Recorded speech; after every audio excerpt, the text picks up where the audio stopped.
Welcome,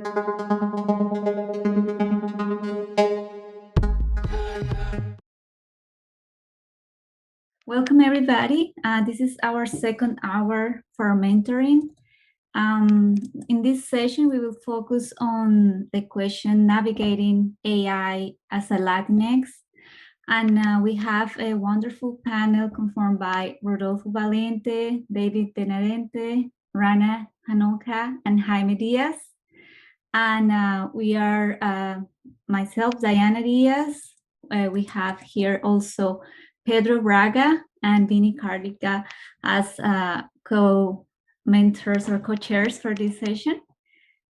So I think I will have also Lourdes Ramirez also as a co-chair for the session.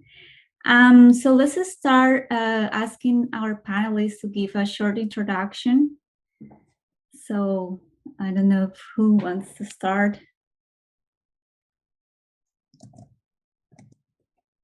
I can go. Yep, cool. Hey, everyone. Jaime Diaz. I am currently working at the Hartford as a senior data scientist. I went to my undergrad at the University of Connecticut. My major was management information systems, and then my master's was in computer science from the University of Illinois at Urbana-Champaign. I've been at my company for 7 years in different data roles. I started off in like the leadership development program where I rotated 4 times in different tech roles, and then found out that data science is really cool and I want to like get deeper into it. So that's when I started my master's. And then I had 3 or 4 different roles in different data science functions, currently doing pricing for commercial lines insurance.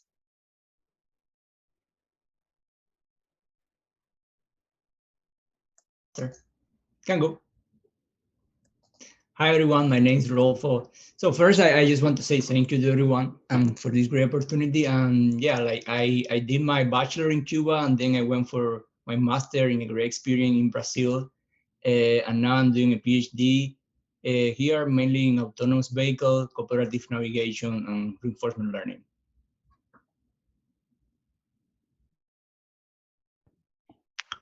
Well, I guess it's my turn. My name is David Benavente. Currently, I'm finishing my master's degree at Universidad de Santiago, Chile. And also, I'm working at Infosize. It's a big tech company developing machine learning projects to a mining company, BHP Billiton, here in Chile. Hi, my name is Rana Hanukkah. I'm an assistant professor at the University of Chicago. My focus is on machine learning and computer graphics, and I did my PhD in that at Tel Aviv University. And I've worked in the industry as well at Intel, and just generally interested in 3D and machine learning. So I'm excited to be here. Okay, great. So I guess we have all the panelists properly introduced. So hopefully we can start our conversation. Lourdes, do you want to bring up something to start with? So let's start with the questions. In developing countries, many professionals don't have the opportunity to move to another country. What could we do to become a researcher in artificial intelligence? Anybody can start? Yeah, I just want to add something there, is that I guess you have a very broad variety of background and profiles here. So that I'm certain that will be great to hear from any of you from your own perspective. So yeah, anybody wants to volunteer to start with? Okay, so maybe Jaime? Yeah, I'm trying to think of this one. So I didn't do my PhD, so I never really dove into like a research function. So I'm thinking more of it from like a corporate aspect because that's my background. A lot of companies are now going more global, at least. So they're opening up their roles to people outside of, at least for me in the US, to outside the US. My company in particular has been opening a lot of green card type roles too within data science. So At least in order to enter the corporate world, looking for those type of roles could be something to look forward to.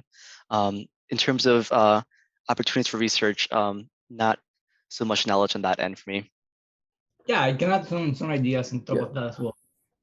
So I would say that yes, like mainly once you know like go through all like kind of study and like there is a lot of blinding material online that is really good. I guess big kind of thing that you can do is like kind of reach out people. I guess very important. Like just connect with different people that you think that they are doing things that you like or you're passionate about. So just reach out, like connect LinkedIn, send email, you know, talk about your research, what things you want to do. And for that, you have that connections. And when you have that connection, then you can just do research, like some research collaboration, you know, just move forward on that. And then you will find opportunities if you want to do for a PhD or if you want to do like other things related. But these kind of connections and networking, I guess, is very important for that. So people know what you're doing and they know that you're interested in what, you know, in those things. Yeah, they will just, you know, like try to work with you as well. Like if they, you know, like if you have like this common interest. And also like this, I guess this participating in these kind of events, it gives you this kind of like, you know, like different approach and give you a voice as well. So you can just show to people that the things that you're working on and the things that you're interested about. Yeah, mainly for the Latinx community as well. Thank you. Just one addition to Jaime. Of course, Lourdes is asking more specifically about research, but I guess most of our audience is, you know, looking for opportunities, looking to go to overseas or countries, other experience, different things on their professional career. So despite the questions more focused on research, I guess this you know, company side, industrial side would be also available to, you know, to the discussion as an addition. So thank you for bringing this up. So Yeah, maybe no Hannah, problem. do you want to? Thank you. No, please go ahead. Sorry. Yeah, to add on to Rodolfo's, that was definitely a great explanation too. I think to even add further, participating in like Kaggle competitions is something that, at least from my lens when I interview people, I like to look for that because if you've done Kaggle competitions and you've done them well and you collaborated with others, it shows us that you know your subject matter expertise and that you understand how to work with other people to solve a similar issue. So I think trying to find groups of people who want to fulfill one of those competitions could be a pretty easy entryway into doing more of a research function that could apply to corporate as well after. I can just add, yeah, I agree. I think research feels very North America centric a lot of times. I think that there are strong communities outside of North America. You need to kind of find them, reach out to like, I don't know, your local universities and see like what professors are doing things that interest you. And like even local conferences can be like a good experience to find your local community, and also these sort of online experiences and workshops. And because things are virtual now, there's a lot of opportunities to attend conferences that might have been more difficult for people outside of North America, but now there's real opportunity to kind of network and talk with people online, which is nice. Thank you for tossing on. David, do you want to add something in this? Yeah. I mean, yeah, I was thinking because, for example, for like things, I mean, sorry, for do things like research, it is a very important and very like key. Know more, I mean, meet more people doing stuff. For example, I meet this community this year, and for example, it is very awesome for me meet another people doing cool stuff about research in other countries. And I think it is very important meet like networking meet another people from other places to keep for example a research or not only for research, because when you work in a company also, and also that is very important. I mean, it's for both, for like keep a research path, or keep in a company path. So that's I think. Yeah, okay, thank you, David. Maybe Diana or Vinny, do you want to step into this? Diana Yeah, or Vinny? maybe I can. I have a question for the participants, please. So, someone identified yourselves as a Latinx, but today someone are out of Latin America. But I would like, for example, in NLP field, we have a lot of data and benchmarks in English, for example, but much less in Portuguese or Spanish. Even in the NLP field, more and more models are getting huge, like GPT-3, and is very expensive to training model like that.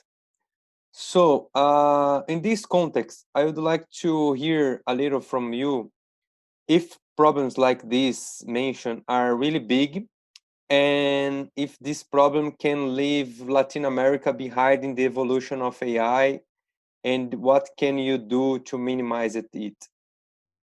Everyone can hear me and understand me? Yeah, that's a tough one. Let me think about that a little bit. Yeah, I also don't have an answer, like full answer for that, but I don't know, like let's just give some thoughts. I guess the main thing is that I don't know, like we should, like as a community, also try to yeah, one thing is the data set, create the data set, but I guess also when community goes big, then like they will push more towards to get like more data on different areas, and then like kind of reuse the algorithm like on top of that data, so you have like less bias on that data. But in general, I like kind of create more content in AI in different language like Spanish and Portuguese. And when I say create more content, like kind of push also, and kind of like incentivize more papers in those language, because like mainly everything is in English, so it's good to have like incentivation to also like write papers in Portuguese and Spanish as well, and then like have the opportunity to like different people for like for instance language kind of translation as well, like people that have a different background, maybe they don't like understand like fully English, so it's good to have the translation on that and tutorials and so on. And then when more people from different backgrounds and different language they are inserted in the environment, then they will push toward to more data, because at the end it will be more information online available for like in those different language. There will be more text, more image, and then also like more companies are going to be like interested in like kind of train those models in those different languages. Yeah, like, and also I just think that mainly push also that in kind of the AI in those language, and then they will go through.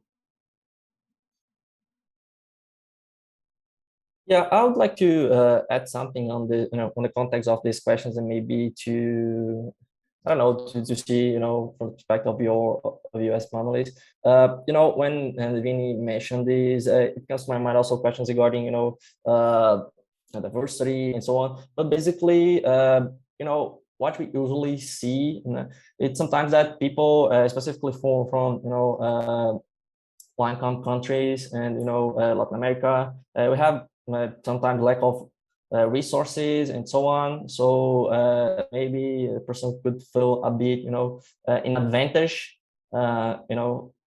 in comparison with North America countries, top universities, companies, and so on. So basically, one thing that I would like to insert into this conversation is how can we,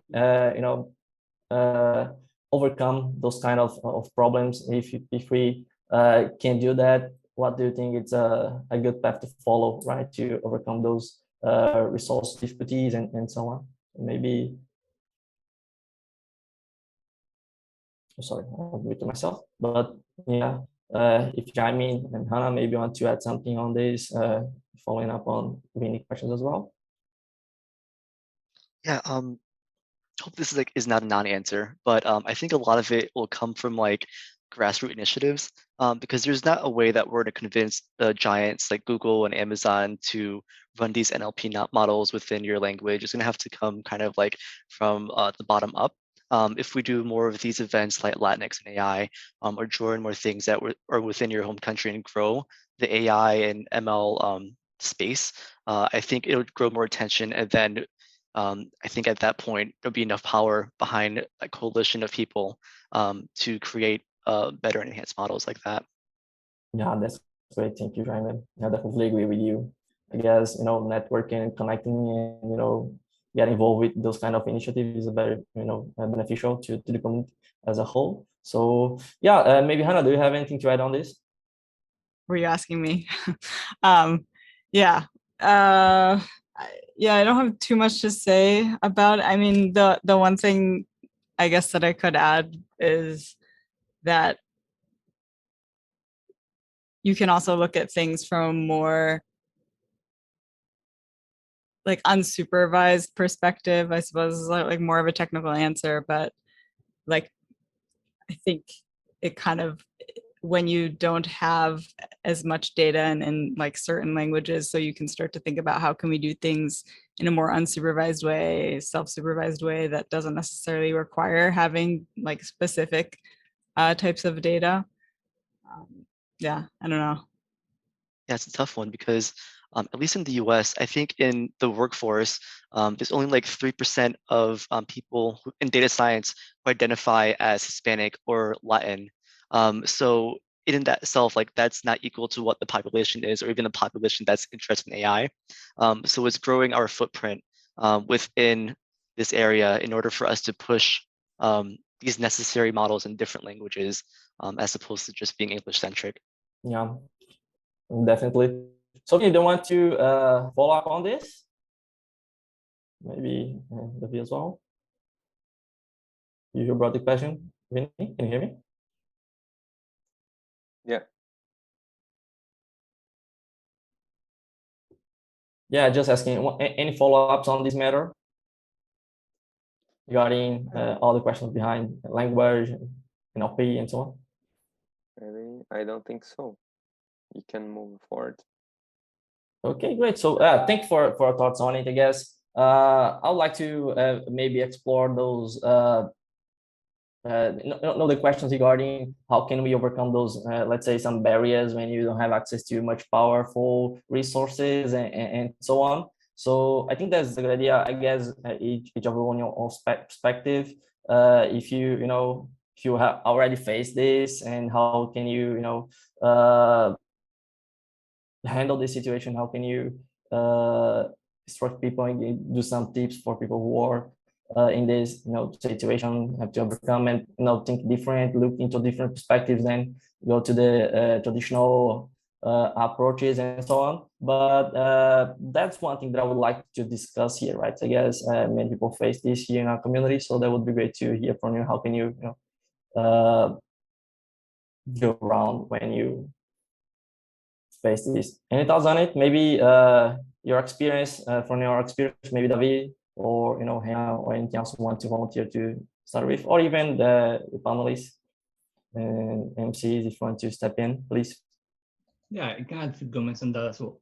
So I think the first, like, I don't know, like if you can try at least, did that I try like first always, like if you can do it with kind of simplify the model, if you can do it in a different way, or if you can get something that is already pre-trained, or I don't know, like if you can do it in a way that you don't need a resource, sometimes it may take you more time. But yeah, that can be like a kind of first option, but sometimes that is impossible. You actually need the actual resource. Then if you actually need the resource, I guess there are some opportunities when you can reach like Amazon or Google, and if you're a student, they can give you some like free credit for the cloud, and maybe that serve you for your first projects. Like they're not going to give you forever, but they can give you, like, if you reach to them, they actually give you some credit for like kind of Latin American universities. They give you some free grades, and then after that, then if you have something, you can actually try to get some sponsor, maybe local sponsor, or somebody like, that maybe they want to help you in your research. Next, also, if you have friends, that is something that I use. Like if you have friends that they may have access to more powerful kind of clusters in their university or something like that, then you can just play with the kind of the model, have something ready, and when you want to actually training or whatever, you share with your friend do that for you, and they send you back, so you have this collaboration. It will take more time than having you, but it's a way that you can solve that problem. And in general, I will say that a Latin community is kind of helpful. Like they want to be supportive. So if you find someone working in similar things to you, you just send an email to that person, and like that person probably will identify with you, and it will help you both in resources and probably collaboration. That is something that I did as well, and I find helpful. Like like every time that I want to move or I want to do something, and I find that a person that is Latin, like, it is working in that area, I send an email like directly, and I always receive kind of a reply. In general, I would say they are supportive, and they can help you as well. Yeah, I agree with Rodolfo. Definitely networking is going to be a huge part of it. Even if you're in college or in school still, that's like the gold mine. You basically have departments that are like dedicated to different sorts of problems that are in machine learning. And you can find a professor that may be doing research with it already and maybe piggyback off their cluster. You also have like free credits that you get from being in school too. So I think there's a lot of different ways you can access more powerful systems and computers, even just at university. And I think networking with people is going to be your biggest help too. You're going to be able to access those clusters, but also you're going to be in tune with what the cutting edge research is and how to connect with other people who may have similar ideas or ambitions as you. So definitely, like if you're in school, definitely take advantage of your network and who you can access there. Yeah, there's also Google Collab, which gives everyone a free GPU for I think like 12 hours. Like it just stops after 12 hours, but it's forever. So that's pretty good. And yeah, I think a lot of times people don't ask. Sometimes departments do have GPUs and students don't know because they don't ask. So yeah, if you're part of a program, ask your professor, ask your teachers. There's also like grant programs that you can try and apply. Like if you're a graduate student, your advisor can apply to get like a free GPU and stuff like that. So there's money around for computing. Yeah, definitely. So yeah, thank you for talking here. So yeah, let me try one last question from my end here before Diana or the others want to step in. So I really want to ask you, because here with this setup we have some people that apply and are already active or almost there to be act as a mentor in this mentoring program. We also have mentees and so on. But looking into into the future generally, what do you think about the impact of these kind of initiatives here? Mixing together your early career professionals, experienced mentors, and so on. So what do you think? The real impact of this and why, right? Of course, you are somehow involved with these initiatives here. So maybe just to share some of your feelings regarding this kind of programs, kind of initiatives as a whole. So please, if you can share some of your thoughts. Yeah, maybe can we start? Anybody wants to step in? Maybe Hannah. I mean, I don't mind stepping in. Yeah, please.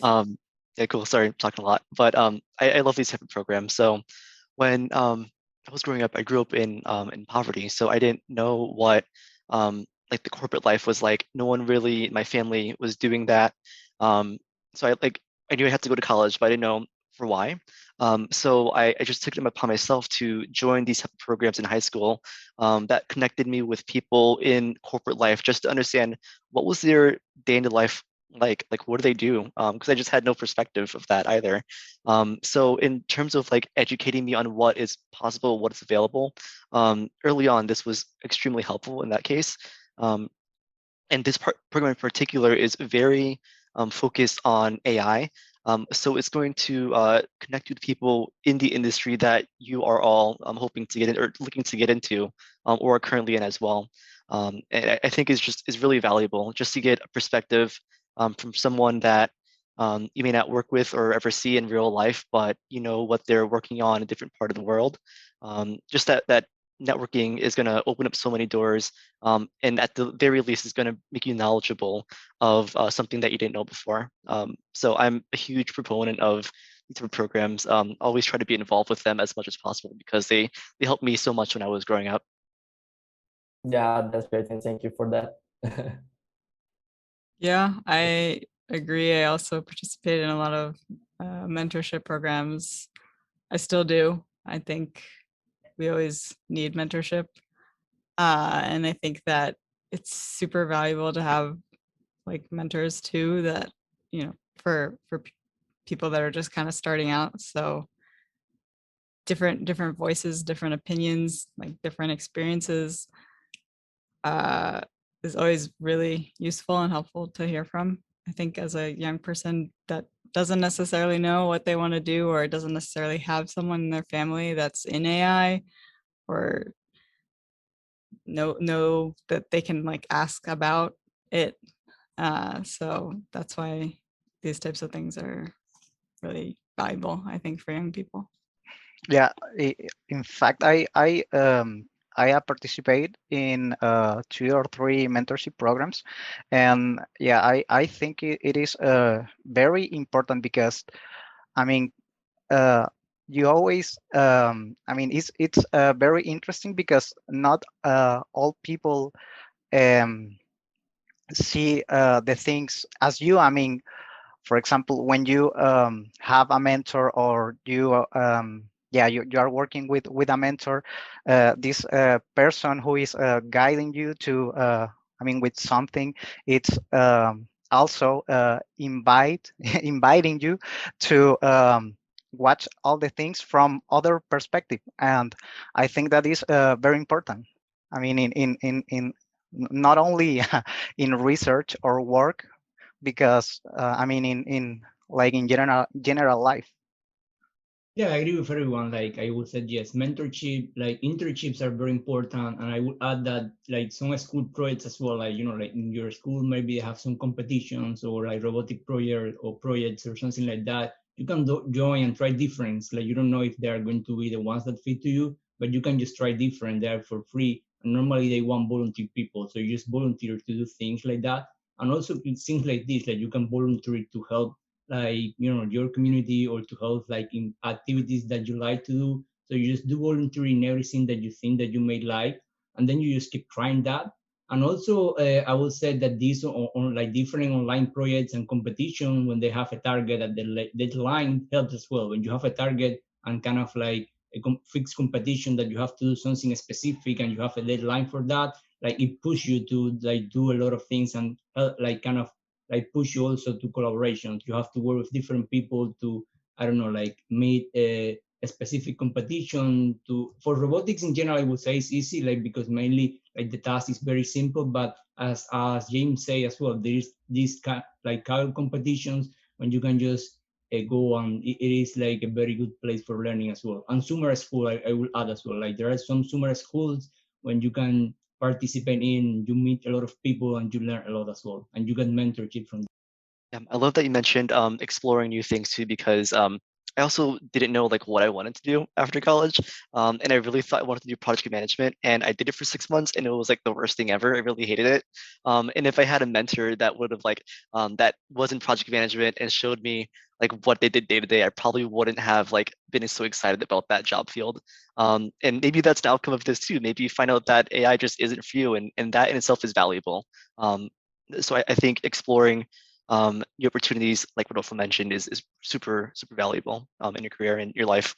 Yeah, that's great. I have to agree with all of you. So before asking, if Diana or the others want to step in, I would like to invite the audience to, send questions throughout the chat, so you can grab it and bring to our panelists if you wanted to. So please feel free to do so. Yeah, just moving around. Diana, do you want to step in? Sure. Yeah, you just, I was about to, say hi to the attendees and thank them, Edwin, Eliane, Fabio, Aitor, Lucas, Sandro, and also inviting them. This conversation is mainly for you. So just take the opportunity and ask to these wonderful panelists. Okay, so my question is maybe, what do you think for earlier researchers that might be in Latin America and they see problems or local situations that are unique to Latin America, and they might be motivated to apply machine learning to solve those problems. So I don't know if you see any, from your perspective, what value do you see on that type of apply research or apply projects, and maybe share this experience with the attendees. And I can give examples of the type of projects that I was thinking. I'm originally from Colombia, and I know it's like a diverse country, and we have like some situations, like we have, for example, indigenous people that I know like some ML work, or especially NLP work done in other indigenous languages, or problems about displacement, or problems about climate change, right? That is global, but might be seen differently on the Amazon forest, things like that, that maybe some students or even researchers and Latin America could see better, but might feel hesitant into do this type of research. So do you see it valuable? Yeah, I think that is very valuable, because like when you apply those machine learning and try to get solve problems that are real, are in your community, you're doing two things. First, you're helping your community, you're getting people there motivated, you get more motivation because it's something that impacts direct to you or your belief and your culture. And second, I will say that sometimes there are problems that are very specific to communities that is not happening anywhere else. So those problems, they're going to be then kind of something novel for you, because you're going to work in something that it will be kind of new, and then you can use also as as a research approach, and then you can just show out that okay, there is this problem that no one is looking to this, and you can approach that problem in a machine learning way. Yeah, I think that is very valuable. Kind of try apply that to your own local and specific problems in your own community, and not just the hot topics that everybody's doing. So I'm gonna do a politician move and take your question, make it a little bit different. So I kind of want to talk about how we need to increase diversity in our field in order to reduce bias. So I want to give you one example that actually happened in my company. So kind of a more of an ethical thing. So when you get auto insurance, when you do it yourself, when you're single, you're more likely to be in accidents, or just statistically, if you're single, you're higher rates of accidents. And if you're married, you have less accidents. So if you're single, you pay more. If you're married, you pay less. What happened is that our customer base is older. So what happened was, when you're married, your significant other happens to die. And what happens is you now turn from married into single, which now increases the rate of people who have a widow. And that's totally not what is supposed to happen. And because maybe because we didn't have the correct workforce that would identify that type of issue, maybe we didn't have the correct diversity for that. That was a problem that we didn't find at first, that was not intended. And now we just have to imagine what other problems are we going to experience because we don't have this certain population in our company. There are two second guessings that are happening. So kind of just like a little soapbox moment for me, but just want to really emphasize the importance of us of having diverse groups within our teams, with our companies, in order to reduce these type of incidences. Like you probably have seen some of the Amazon imagery algorithms that aren't able to detect faces on darker skinned people. So like things like that just come up in the industry all the time, and it's really important for us to have diversity involved to prevent those from happening. Yeah, that's great. Thank you for that, Jamie. And maybe Hannah or David want to add something on the discussion?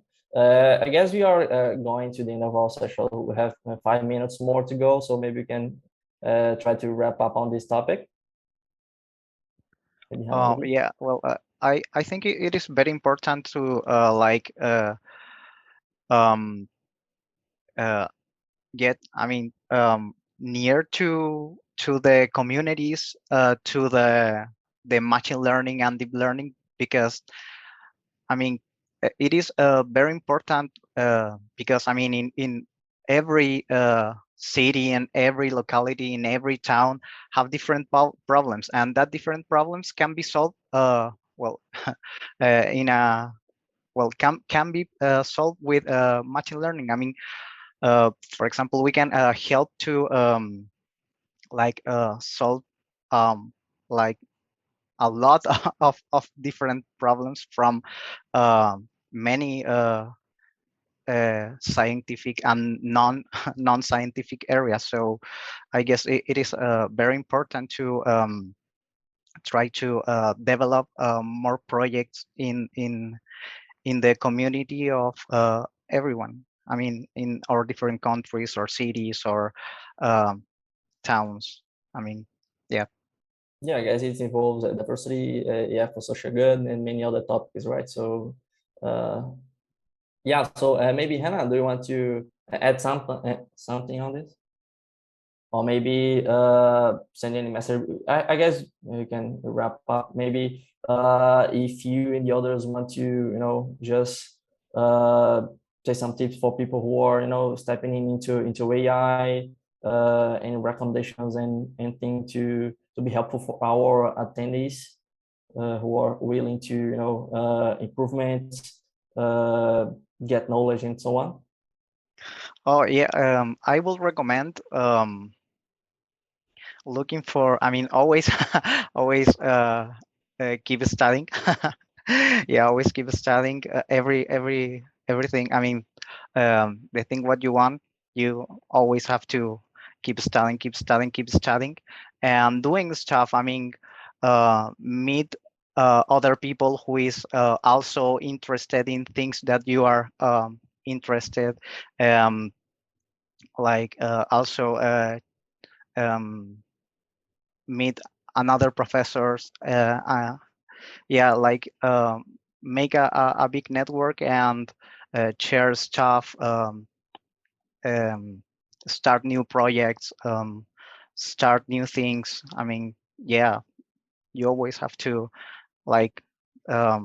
do do new things, because you always have to learn more things and more like you have to always evolve. I think that's the point. You always have to keep studying. And for example, I mean, for the attendees, it will be nice to I mean, as a oh, so sorry, but my English it is not it's not so good, but um keep studying and keep try to take course, or yeah, take some course from another universities from other countries, like I don't know, in USA or Canada or Europe, maybe Germany. That will be very interesting to know and understand what they are doing about the all this stuff, machine learning, deep learning, computer vision. And that's my advice for every one of you. Yeah, I can also add, be sure on that as well. Saying as everybody has said, keep a passion for learning, so that you don't need to have a passion for a specific topic, but just for learning. Networking is very important. So do networking and try different things. different projects, like when you reach out to people, collaboration is always very important. Do volunteer work, like when you volunteer, you feel that you're doing something for the community, and people will also have like a feeling for you as well. Kind of keep that as a routine, like do keep doing this and again and again and again. And in general, I would say try don't go to sleep without learning something, at least something every day. Like you have the opportunity to learn something every day, so you keep doing that and just try different things. Like you never know what is the right direction, but you just keep trying, and then you will find things that you will passionate about, because there are many things, and sometimes you don't know. And again, like mentorship, internships, those things are very important. And just as a final kind of a comment as well, something that I would like to to see as a community, that I don't know, like we can work something on that direction, is have that it will help a lot of people. You have this kind of something like a summer school for LatinAI, because there are like something like that for in Europe. There are this one in Canada. There are some of them here in US. But I don't know, I have never found like a kind of an organized and like GR recruiting based kind of summer school for LatinAI. And I guess that would be helpful for a lot of people. In that school, like it will have like opportunity for like kind of all these people to get mentorship, to receive lectures, like target like the specific area, and even like the same thing that Diana was talking, like they can also collaborate in projects that are related to their community, because part of the school can be these project collaborations and have like these journal readings and many other things. I guess a summer school would be like a great kind of place for that. It will push forward and give an opportunity for all these kind of raising AI, Latin AI kind of talent, because there is a lot of talent in Latin American countries. They just need to come together and have these kind of options. Yeah, just that. Thank you. Thank you. Jaime, you want to wrap up with something on your end? Oh, Hannah, I guess you unmute yourself. Okay, please go ahead. Yeah, it's great advice. I think what I can try to add is that, seek out like opportunities like at your local universities, at like local organizations. And I think a lot of times, sometimes students can think that they want to do one thing and be kind of really set on that. And I think a lot of times we could be happy doing a lot of different things. And so to keep an open mind is important, and also to like consider who you're going to be working with, because that can really change your experience. Sometimes it's more important to pick a group that you think you'll work better with, even if the topic seems like it wasn't exactly what you wanted to do. So I think like evaluating fit of personality can be important. Yeah, that's true. Thank you, Hannah, for bringing this up. Maybe Jaime, you want to? Yeah. So first I want to commend all the participants for being a part of LatinX and AI. Like by joining this program, you're already a step ahead of your peers. You're joining a global group of people to understand machine learning from a worldwide perspective, and not many people have this opportunity. So by you taking this chance, you're growing your career and your skill set already so fast. And my advice would be to continue doing programs like this. One thing that you can immediately do as well is if you have a paper that you like, you can reach out to the author and set up 30 minutes to talk with them about their research, or see someone on LinkedIn with a job that you're interested in. Spend 30 minutes with them talking about their job. People love talking about themselves and what they've done, so it won't be too hard to get time on their calendar. So I'd recommend just reaching out to people who you find an interest in, and continuing doing programs like LatinX and AI as well. Really will keep you ahead of the herd. Yeah, that's great. So thank you, Jaime. Thank you, Rodolfo, Hannah, and David. We appreciate. Thank you for being here. So maybe Diana, do you want to add something here? Maybe wrap up the session. Yeah, I think we are running over Gabriel's closing remarks. So I just want to thank so much all the panelists that accompanied us here and donated your time to share your wisdom with all the attendees and inspiration. Thank you so much for all your advice. And yes, I think with this, I just give Gabriel. So thank you all. So yeah, Gabriel, the floor is yours. Bye-bye. Okay, so hello everyone. Hello again. My name is Gabriel Ramos. I am an assistant professor at the Unicinos University in Brazil. Along with Lionel Rosso, I am this year's program co-chair for the LatinX and AI research workshop at ICML 2021. We are coming to an end of this edition of the LatinX and AI workshop. We hope that you found today's program engaging, educational, and inspiring. LatinX and AI is part of the LatinX and AI organization, whose mission is to create opportunities for LatinX and AI folks to enter in the field of AI and to connect with others in the field, with the hope that these connections will foster career and professional development and growth opportunities.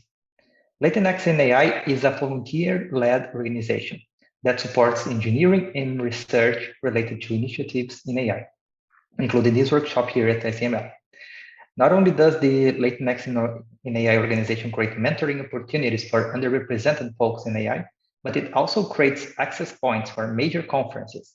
It connects the community with numerous jobs opportunities for further career development and nurtures a continuing relationship with academia, industry, and government.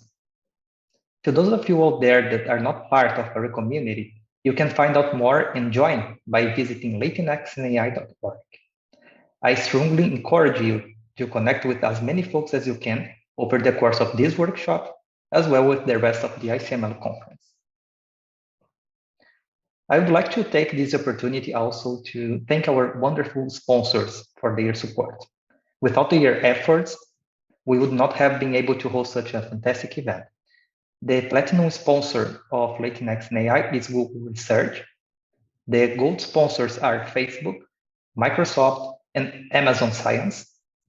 And the bronze sponsors are Apple, NVIDIA, and Salesforce. Please be sure to check out the sponsors booth where you can inquire about career opportunities and chat with folks from the top AI companies in the world. I'd like also to take a moment to thank the organizing committee. So from LXAI, we have Laura. We also have the operation and logistic chairs, the presentation chairs, the mentoring chairs, the program committee chairs, the public relations and website chairs, the sponsors and finance chairs, the volunteer chair, and also the advisors, reviewers, session chairs, and volunteers. Their outstanding work over the last several months has come together and resulted in a stellar event for our community. Thank you for your kind and exhaustive support along this time. Now, we would like to present the LatinX and AI Best Paper Award. This year, we received 35 submissions, out of which 24 were accepted for presentation at the workshop. Out of these 24 accepted papers, the 3 ones that obtained the highest score in the revision process were shortlisted. So the nominated papers were, the first one was Model Reference Adaptive Control for Online Policy Adaptation and Network Synchronization by Miguel Arevalo Casiblanco, Cesar Uribe, and Eduardo Mojica Nava.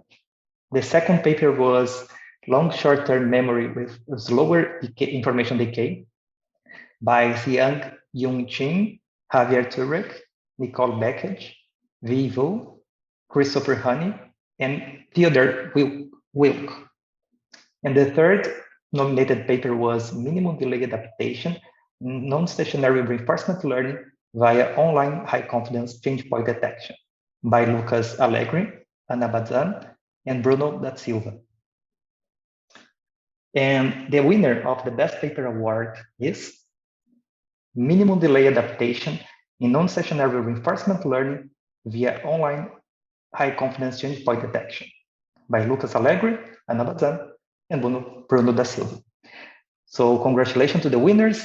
The workshop organization will contact you soon with more information about the award. And last but not least, I would like to remind you that after this speech, we will wait you at the social gathering on GatherTown. We strongly encourage you to join us there for the poster session, where you can meet the authors and pose your questions. This is a great opportunity for knowing about the interesting LatinX and AI research, as well as for expanding your collaboration network. Moreover, there you can meet folks from the top AI companies that we just mentioned. In these posters both and meet other members of our community. So that's it. Thanks for attending the LatinX and AI workshop at ICML 2021, and hope to see you soon in the next edition of the workshop. See you.